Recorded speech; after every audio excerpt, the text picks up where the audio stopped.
The Bundesliga just became the biggest sports league in the world to partner with a YouTuber for official match coverage alongside their traditional broadcast partner. Hat tip here to Paola Marinone's post on LinkedIn. If you're doing anything on YouTube and you're not following her, you probably should be.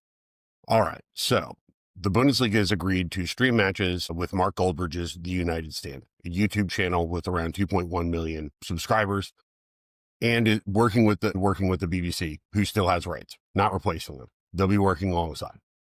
This isn't a random experiment. This is the fourth biggest football league on the planet, admitting that creators are essential to the future of sports. Every other league, it seems, for every other league, if they're pretending this isn't happening, they're about to get left behind. All right, so, I found this from Paola Marinone. She used to run a lot of stuff at YouTube in Europe. She now runs Buzz My Videos. It's a fantastic product, and she has been banging this drum for years. But the Bundesliga isn't abandoning a traditional broadcast partner. BBC still has their rights. They're doing something smarter. They're adding creator partnerships to reach new audiences that traditional broadcast may miss. They're not alone. Saudi Pro League, same playbook, building audience and creators who already have millions of followers. Even in smaller leagues are catching on, and creators are becoming the bridge into a new audience. This is certainly one that should wake everyone up. We need to talk about the beautiful irony here that, the Bundesliga has chosen The United Stand, Mark Goldbridge's channel, and that this year they're going to give Manchester United fans their only reliable access to European football, aside from driving across to the Etihad. But think about it. United fans can now watch the Bundesliga, where Jadon Sancho is actually playing well at Dortmund, where Champions League football exists every year, and where their former players go to remember what trophies look like. The Stand is literally becoming the only place that United fans can watch successful football. They're getting Champions League content, just not their own, which has been downgraded by Ineos. Goldbridge is now basically running a therapy channel. Can't watch United. Well, hey, here's Bayern destroying somebody 5-0. Remember when we used to do this? As a City fan, I fully support Manchester United fans having access to quality football content. It's a public service and it keeps them off of the streets. But seriously, the World Surf League proved this creator model works. The WSL used this exact same formula and pulled 10.2 million viewers from the Rip Curl finals. We helped them implement this strategy when I was head of industry at TikTok. Surfing pulled in 10.2 million viewers. How? They had a regular creator schedule. They were live streaming on a regular basis, and they were allowing their fans access to the stars of the sport. They went where their audience was actually consuming content, and they seized upon cultural moments like the Olympics and 100-foot wave to amplify what they were doing. So they didn't abandon TV. They simply added to the mix to help drive it. Now, there's a current example I would like to call out that's a personal pet peeve of mine, how not to do this. The Women's Rugby World Cup is starting this week. And they're not trying very hard to do things right. They're seemingly doing everything wrong. Lonamar, one player, has 4.5 million followers on TikTok, 4.5 million followers on TikTok. And how many does USA Rugby have? 137,000. She has 33 times more reach than the entire organization. Yet they're not tagging her in posts on a routine basis. If you look at the top women's rugby women, let's look at the top women's rugby players across social media. Alona Mar, way out in front, 4.5 million on TikTok, 3.1 on Instagram.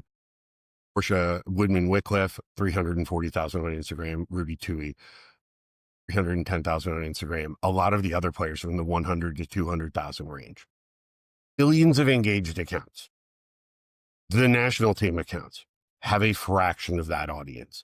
The official organization, fraction of that audience. The players have far more reach, and most niche sports growth is driven out of player affinity, not team affinity. Soccer has finally learned that in the U.S., and we have seen the growth of the sport driven off of the back of big names coming to the U.S. and driving that growth. Rugby could learn a lot here. The broadcast partners also. Makes a lot of sense to tag the athletes and the teams that you're covering in your social posts. Best practices from YouTube, TikTok, Instagram, all ask for this sort of collaboration because it helps better signal their algorithms and drive that content out to a wider audience. It's just actually getting social teams to implement the best practice that's falling behind here. The players end up in these situations having far more reach in the organization. and they don't even usually get tagged by the leagues and the organizations. They're effectively refusing to use their largest marketing assets. It's absolutely crazy. And looking across the top athlete creators, they make amazing content. It is highly engaging, it's authentic, and it's native. And the best thing you could do is to offer them your megaphone, right? If you're the broadcast network, whether you are the World Rugby or the Rugby World Cup accounts, you should be tagging these athletes and effectively maximizing the reach for everyone involved. That rising tide lifts all boats is absolutely true in social media, and effective use here would drive a lot more engagement and attention because their posts are driving hundreds of thousands of views every day. Now, this has been copied a few times looking at sports that have done it here in the US. The NFL opened up media rights to creators around the Super Bowl and saw huge results from that. Now, when you look at the US market, there is a number of sports that are could really see some huge growth here. Rugby, top of the list. Engagement across the U.S. is growing massively. We have some of the brightest star in women's rugby here, and who's getting ready to go and absolutely smash the world on a world stage. Additionally, the Gaelic sports, GAA, hurling, Gaelic football. There are 44 million Irish Americans who would love to have access to that. Additionally, tying in the merchandising and enabling new markets for these niche sports will change the economies of scale greatly here.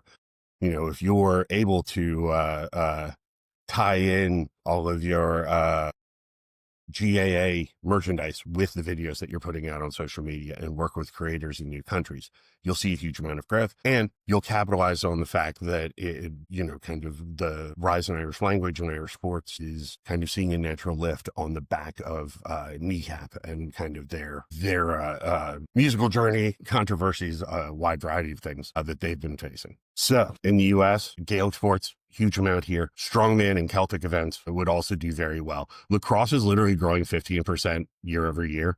Their professional leagues are buried on ESPN. It makes absolutely no sense. These should be attached to creators who are live streaming and doing watch-alongs and presenting the sport to a much wider audience.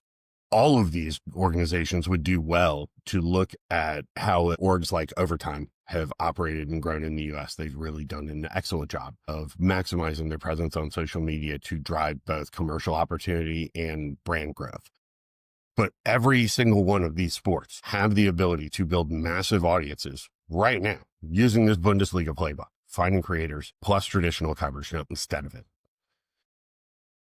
It is absolutely fantastic that Mark and his channel will be able to bring the Bundesliga to a much wider audience. All jokes aside, they do a wonderful job on that YouTube channel, and he will do an excellent job of presenting Bundesliga football. So the playbook that I think brands should be using and that, both leagues and teams should really get behind. The template's this. Step one, you need to audit your athletes. Who has the followers? Start treating them as media partners and collaboration partners. Start to learn the creators in your space who are, go find your United stand. Which creators are already talking about your sport? Who can you partner with directly to increase that and help amplify their voice as well? Create the network. You got to build your creator network in alongside traditional coverage, multiple touch points, multiple audiences. Number 4, give them freedom. If you're lucky enough to work with somebody like Ilana Mar, she is an expert creator. Let her do things that are authentic and play to her audience, and you will see much greater return than you will if the brand team writes everything down that must be said. Step 5, track everything. YouTube analytics, add your UTM parameters across all of your social posts. Additionally, ensure that you have your social commerce set up and tagged effectively, your Google shopping on YouTube.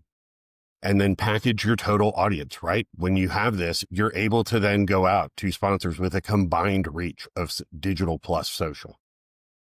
This isn't theory at all. Bundesliga is doing it now with the BBC in the United States. ESL did it to get 10 million viewers and then get immediately on ESPN. F1 used YouTube to supplement their traditional coverage in the US as they were exploiting with Netflix as well. These multi-channel approaches are what is absolutely key to growing sports and growing audience. Your TV, your audience isn't just watching linear TV anymore. They're not only on social either. They're kind of everywhere. YouTube's growing on YouTube usage on television sets is outpacing broadcast and cable. You know, you're seeing live streams on Instagram and TikTok and all of these. And then, you know, sometimes they're watching traditional TV as well, but they may be multi-screen, you know, having it open on an iPad or an iPhone and interacting in another way. So overall, YouTube has 2.7 billion users. Traditional sports, you know, still measured in the hundreds of millions, right? So smart leagues understand there's massive overlap here. The Bundesliga gets it. BBC for traditional viewers and activating new audiences with YouTube, especially in a small and scalable way that they can measure and track the impact of on a single channel. So I'm pretty sure that you know, this plan is so simple that I don't even think the Ineos team would make United cut it. All right, sorry, last United joke, I promise. But before somebody says creators don't generate revenue, kind of ridiculous. You know, if I can stop you right there, F1's YouTube strategy complemented their broadcast deals and drove a huge amount of U.S. growth. It was their primary SEO destination for most of their U.S. growth.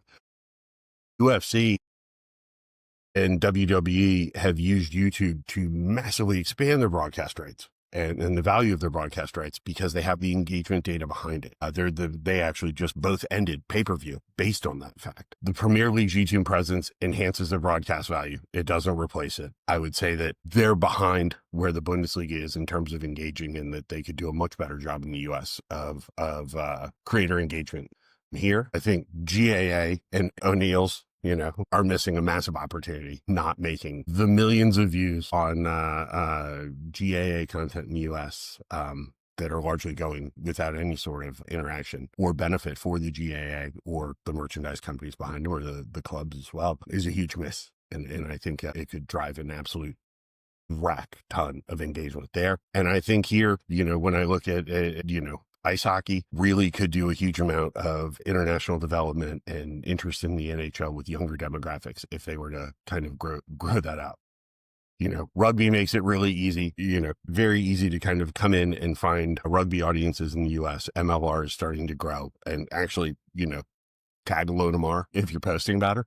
And yes, I do love the fact that United fans now have to go to YouTube in order to watch winning football, or they can, you know, again, just come over the Etihad. But that's actually the point. Creators are giving these audiences what they want, the freedom to consume content and coverage where they want it, and kind of alongside that traditional broadcast coverage, not in place of it. It's not abandoning broadcast. You know, live sports will still remain to be one of the, you know, most appointment viewing things that we have, you know, kind of pieces of most appointment driven content that we have. And so audiences will engage there. But you need to flesh out your media mix around these to both activate those audiences, right? There's tons of additional noise in the marketplace. And if they're not watching TV, they're probably looking at their phone. And if you're not engaging them there's a high likelihood that you will be missing out on that audience as they grow. So, you know, the Bundesliga here, working with the BBC, has a bit of a blueprint.